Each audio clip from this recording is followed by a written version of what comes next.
নমস্কার, সবাই কেমন আছেন? আশা করি সবাই ভালো আছেন। আর এইগুলো কি বলুন তো, একদম গরম মুচমুচে আলুর চপ।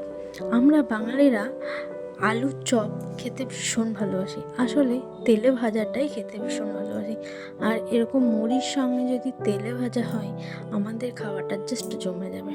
আর এই আলুর চপ বানাতে প্রথমেই লাগবে সিদ্ধ আলু আর একটা ব্যাটার তৈরি করে নিতে হবে। ব্যাটারটা কী দিয়ে তৈরি করতে হবে না, কিছুটা বেসন, তার মধ্যে নিতে হবে একটু সামান্য নুন, একটু হলুদ গুঁড়ো, আর ব্যাস জল দিয়ে খুব ভালো করে বেসনটাকে মেখে ফেলতে হবে। আর এইদিকে বেসনটা মাখা হোক, ওইদিকে চলুন কড়াইয়ে তেল গরম করে আমরা আলুর পুরটা রেডি করে ফেলি। এবং কড়াইয়ে তেল গরম করে প্রথমেই কিছু শুকনো লঙ্কাকে ভেজে তুলে রেখে দেবো, কারণ আলুর চপ একটুখানি ঝাল ঝাল না হলে খেতে ভালো লাগে না। তো তার জন্য প্রথমেই আমরা শুকনো লঙ্কাটাকে ভেজে তুলে নিলাম। এরপর কড়াইয়ে আবারও সামান্য তেল দিয়ে তার মধ্যে আদা বাটা, জিরে গুঁড়ো, হলুদ গুঁড়ো, লঙ্কা গুঁড়ো দিয়ে একটা মশলা তৈরি করে নিতে হবে। আর অবশ্যই নুন মিষ্টিটা কিন্তু দিতেই হবে, কারণ নুন মিষ্টি ব্যালেন্স করতে হবে। কিন্তু সম্পূর্ণ নিরামিষ চপ তৈরি করা হচ্ছে, এর মধ্যে কোনো পেঁয়াজ বা রসুন ব্যবহার করা হয়নি। আদা বাটা দিয়ে সম্পূর্ণ নিরামিষ আলুর চপ তৈরি করা হচ্ছে, যাতে এটা সবাই খেতে পারা হোক। মশলাটা কষিয়ে নেওয়া হয়েছে এবং সামান্য একটু জল দেওয়া হলো, খুব বেশি কিন্তু জল দেওয়া যাবে না, কারণ মশলাটায় যদি খুব বেশি জল দেওয়া হয় সেক্ষেত্রে কিন্তু আলুর পুরটা নরম হয়ে যাওয়ার সম্ভাবনা থাকবে, এক্ষেত্রে কিন্তু বাইন্ডিং হতে চাইবে না। তাই অবশ্যই চেষ্টা করবেন যে আলুর পুরটা তৈরি করা হবে সেটা যাতে একটুখানি শক্ত শক্ত করা হয়, কারণ আলুর পুরটা যত শক্ত হবে তত আমাদের চপগুলো তৈরি করতে সুবিধা হবে। তো নুন মিষ্টি ব্যালেন্স করে দেওয়া হলো। আর নামানোর আগে অবশ্যই একটুখানি শাহি গরম মশলা, ব্যাস, তাহলে চপের ফ্লেভারটাও সুন্দর হবে। আর এটা তো দেখেই বুঝতে পারছেন যে আলুগুলোকে ভেঙে দেওয়া হয়েছে, কিন্তু একদম চটকে সবগুলোকে সমান করা হয়নি, মনে হচ্ছে সামান্য গোটা গোটা আছে। ঠিক মশলাটা কিন্তু এই রকমই হবে। আর চপের মধ্যে একটু বাদাম না হলে তো ভালোই লাগে না, তাই দিয়ে দেওয়া হলো পরিমাপ মতন একটু ভাজা বাদাম।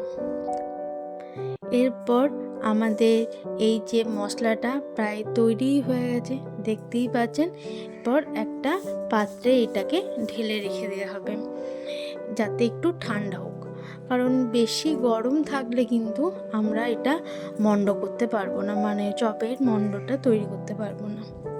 তো এই যে ভাজা লঙ্কাগুলো আমরা ভেজে রেখেছিলাম সেগুলো কিন্তু গুঁড়িয়ে ওপর থেকে দিয়ে দেওয়া হলো, দেখতেই পাচ্ছেন। এরপর আস্তে আস্তে আমরা একটা একটা করে চপ বানিয়ে নেওয়া হবে, কারণ প্রথমে বানিয়ে রেখে দিয়ে এরপর বেসনের যে ব্যাটারটা তৈরি করা হয়েছে সেই তার মধ্যে ডিপ করে গরম তেলে ছেড়ে দিলেই তৈরি হয়ে যাবে কিন্তু আমাদের গরম গরম আলুর চপ। তো যাই হোক, একটু অল্প অল্প করে এরকম করে আলুর পুরগুলোকে নেবেন আর এরকম ছোট্ট ছোট্ট করে আলু চপের মতন তৈরি করে নেবেন। তো দেখুন, এদিকে আমরা তৈরি করে নিলাম আলুর চপের মণ্ডগুলো। আর অন্যদিকে আমরা কড়াইয়ে একটু তেল গরম করতে বসিয়ে দিচ্ছি, কারণ এদিকে মণ্ডগুলো তৈরি হচ্ছে, ওইদিকে তেলটা গরম হয়ে যাবে। আর অবশ্যই চপ বানাতে গেলে তেলটাকে কিন্তু খুব ভালো করে গরম করে নিতে হবে যাতে ওপরে ধোঁয়া ওঠে।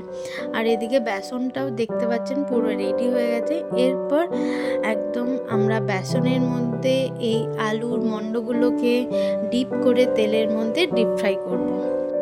প্রথমেই বলে নেওয়া হয়েছে তেলটা কিন্তু খুব ভালো করে গরম করে নিতে হবে।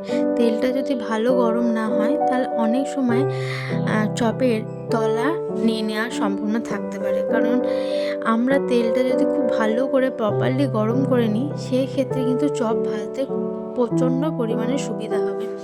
তো আমরা দেখুন চপগুলোকে আস্তে আস্তে তেলের মধ্যে দিয়ে দিচ্ছি এবং চপগুলো যথেষ্ট ভালোভাবে ফুলে উঠেছিল আর দেখতে অসম্ভব সুন্দর হয়েছিল, পুরো মনে হচ্ছিল দোকানে চপ। এবং এটা ভাজার পর এতটাই ক্রিপসি আর এতটাই মুচমুচে হয়েছিল। তো যে কোনো দোকানের চপকেও হার মানাবে। আর আমাদের বাড়ির তৈরি চপ অবশ্যই কিন্তু পুরটা ঠাসা দিতে হবে। দোকানে তো পুরটা কম দেওয়া হয়, কিন্তু আমরা বাড়ির মধ্যে তৈরি করছি, তো পুরটা একটু পরিমাণে বেশিই দেবেন। এই ক্ষেত্রে চপগুলোও খুব ভালো ফুলবে। আর অবশ্যই বেসনটা যেটা আপনারা মাখবেন সেই ক্ষেত্রে একটু আপনারা বেসনের মধ্যে গরম তেল দিয়ে দিতে পারেন। সেই ক্ষেত্রে বেসনটা কিন্তু খুব মুচমুচে হয়। যখন পকোড়াগুলো ভাজবেন সেই ক্ষেত্রে খুব মুচমুচে হয়। আমরাও একটু দিয়েছিলাম, কিন্তু সেটা আপনাদের দেখানো হয়নি। আর এরপর আলুর চপগুলো যখন ভাজা হয়ে যাবে তখন তো সেটা অসম্ভব সুন্দর দেখতে লাগছিল, দেখতেই পাচ্ছেন। আস্তে আস্তে আমরা তেল থেকে এই চপগুলোকে প্রত্যেকটাই ছেঁকে ছেঁকে তুলে নিয়েছি। আর চপগুলো কিন্তু অসম্ভব সুন্দর হয়েছিল, পুরো দোকানের চপের মতনই, তাই নয় কি? দেখুন, যারা এখনও পর্যন্ত বাড়িতে এইভাবে নিরামিষ চপ বানিয়ে উঠতে পারেননি, তারা আমার এই চপের পদ্ধতি অবলম্বন করে, চপ বানানোর পদ্ধতিটা অবলম্বন করে যদি বাড়িতে বানিয়ে ফেলেন, তাহলে দোকানে যাওয়ার প্রয়োজনই হবে না। বর্ষার রাতে কিংবা বাড়িতে লোকজন আসলে এরকম নিরামিষ গরম গরম আলুর চপ সঙ্গে মুড়ি, ওয়াও, একটা অসাধারণ কম্বিনেশন। তো আপনাদের এই পুরো প্রসেসিংটা কেমন লাগলো এবং আমার এই চপের ভিডিওটা কেমন লাগলো সেটা অবশ্যই লাইক, কমেন্ট, শেয়ারের মাধ্যমে অবশ্যই জানাতে ভুলবেন না। সবাই ভালো থাকবেন, সুস্থ থাকবেন। আর আপনারা কেমন ভিডিও চান সেটা অবশ্যই কমেন্টে জানাবেন। আজকের মতো নমস্কার।